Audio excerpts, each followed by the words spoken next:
Good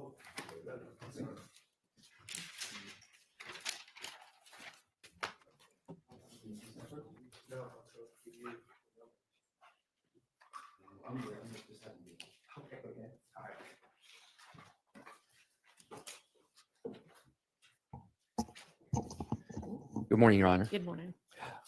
Okay, the camera is a bit off. Hold on while I place myself up there instead. Okay, for now. There. Okay. Let me begin just by stating that Mr. Shart and I last night went through a number of the predicate acts and overt acts that are in the indictment. And we've kind of made a detailed list of those predicate acts that we do not believe have been presented at trial. Okay. And I'm going to let Mr. Shart speak to that when he makes his motion orally this morning. I join in all of those that he does.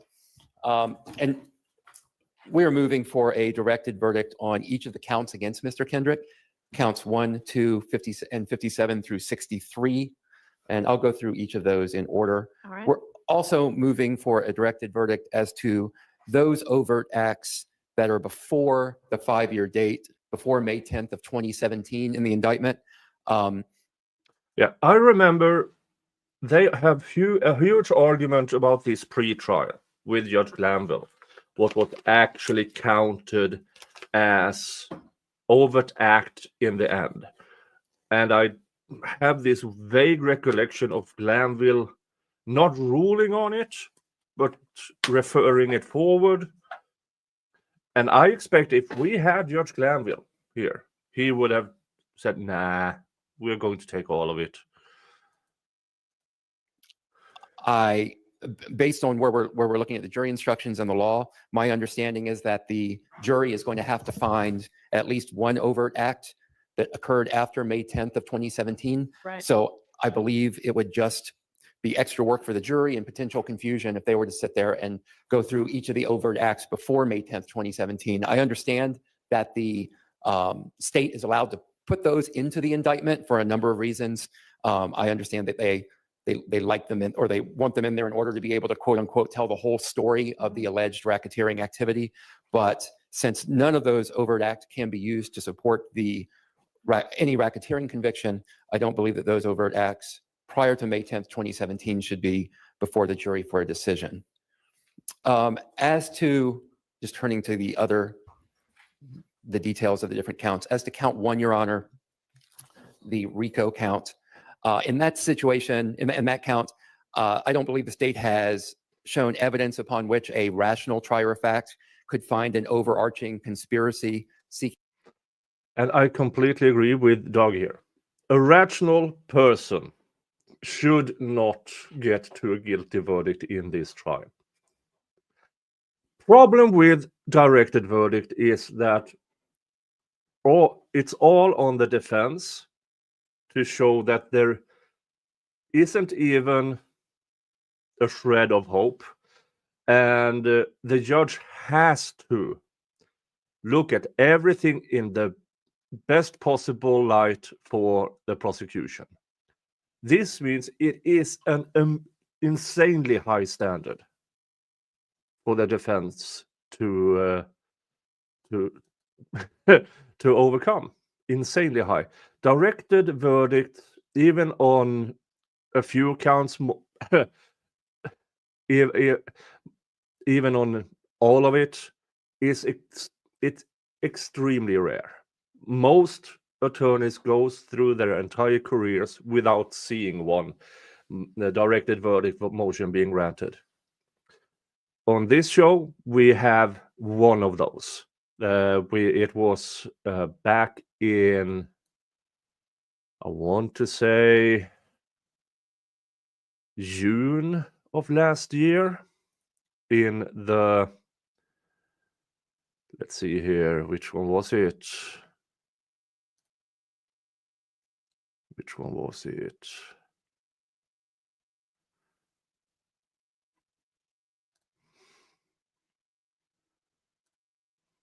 I know this. Darn it, I had it. other day.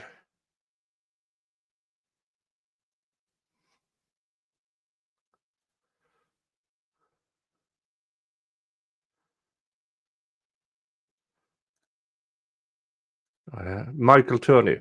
Yeah, the Michael Turney case. And that was in, that was some time ago. Yeah. But the playlist I have on my channel, if you want to see exactly how bad a prosecution has to be, how extremely little evidence, zero evidence, it has to be for a directed verdict. And it is, that trial was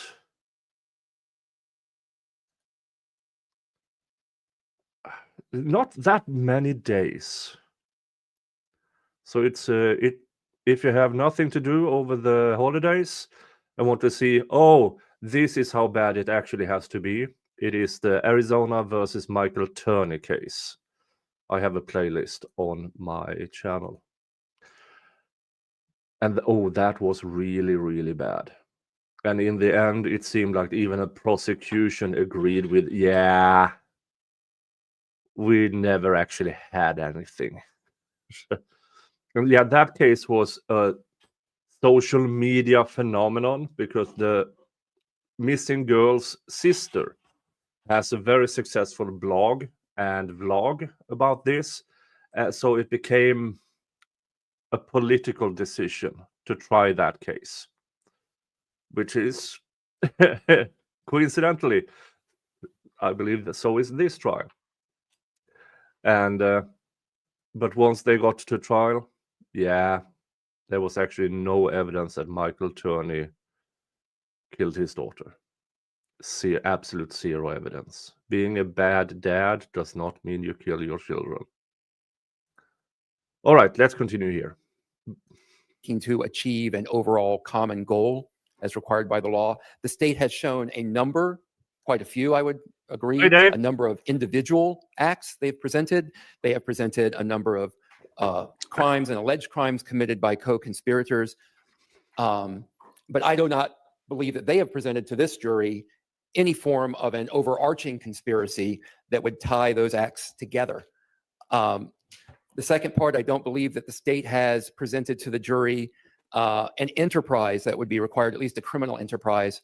I do appreciate that perhaps they don't have to show that the enterprise was criminal in nature. So I'm not going to spend a lot of time on that. I don't want to take up the court's time. I have some things in my written motion. Third, a pattern of racketeering activity is required for the RICO. This pattern, as you know, requires two predicate acts. They have to be within 4 years of each other. And the key that I want to focus on is that these acts have to be interrelated. And it's the interrelated portion of the statute that the state has not shown for the jury, and that a rational trier of fact could not find. Again, after watching this trial for a year, it's clear that the state has put on evidence of various crimes and alleged crimes. They've put on witnesses. They've had testimony from individuals that are alleged members of this conspiracy that have taken the stand and admitted to committing particular crimes. But they haven't shown at all that these crimes are interrelated. In fact, when the witnesses have taken the stand and they've been questioned, in response to questioning, they stated, I would say universally, I mean, it's been a year, so I don't know that I have everything in my head, but I believe they stated universally that they committed these crimes for themselves. If they sold drugs at a gas station, it was to get money for themselves. If they robbed somebody, it was to get money for themselves. There's been no demonstration that this was interrelated at all. There's been no demonstration, for example, of money flowing up and down the organization, and they could have attempted to show that. They could have subpoenaed financial records. They didn't do any of that.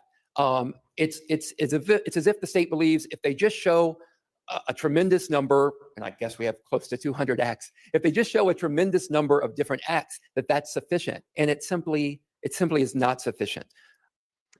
Again, completely agree. Oh, now the camera starts moving around. Okay, let's place myself down there so I don't cover Doug's head.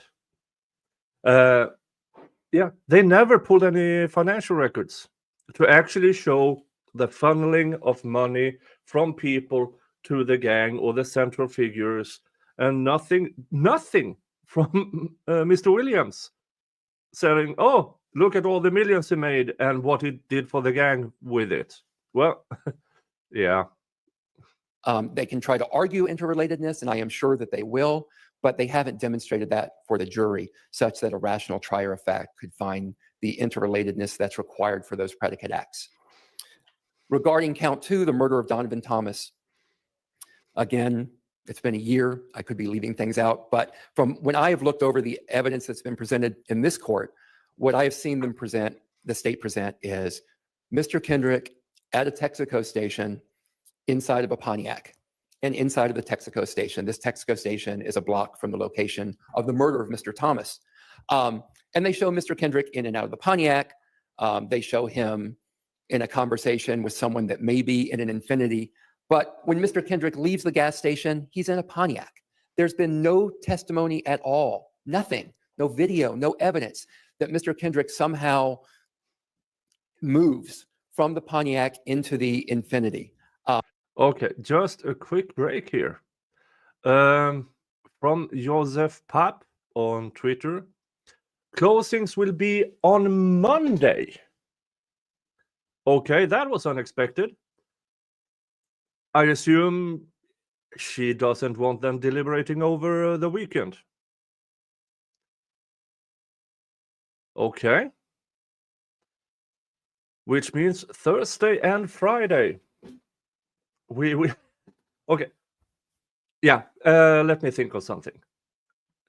Hey, Catnut Williams raid. Hey, hello. You are just in time for my recap. Right on time. Hey, Cat Raider. Well, Cat's still there. She's still alive. Okay. Maybe she will send the rest of you over. Okay.